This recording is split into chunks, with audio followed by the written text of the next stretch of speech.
Challenging ang tema ng first Lego League World Championship sa Houston, Texas held last April. The kids were actually given a theme. So the kids were supposed to promote skateboarding, a hobby, as an art form.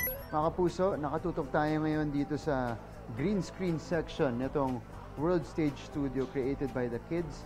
So ito yung nakikita natin ngayon kapag nakapatong yung background natin, yung dungeon background.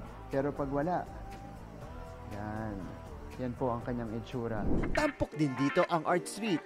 Spin chamber featuring the illusion of motion, a moving stunt room, at stage with light system, all built using Lego bricks. And our very own national team ang ginawaran ng prestigyosong Team Model Award sa Explore category. Meet the developers behind this win. Na alam nyo bang age 6 to 10 years old lang? Since all of us know a bit of skateboarding, then once we had our ideas, we combined them and created the world stage. We wanted to make a game to show how skateboarding is very important. Here we're allowed to add a lot more which stay with our creativity of robotics and engineering. I felt happy. You felt happy and I felt proud of myself. Just give them something to play with, some tools that they can use to express their creativity. Tapos makikita mo kung ano kaya nilang gawin.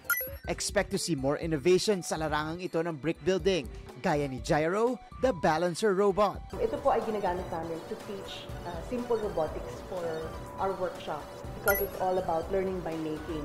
We start first with very simple projects, and then eventually we also include the technology side, which is the robotics. And they are now using their critical thinking skills so that they can be future scientists, inventors. Para sa GMA Integrated News, ako si Martin Javier. Nakatutok, 24 oras.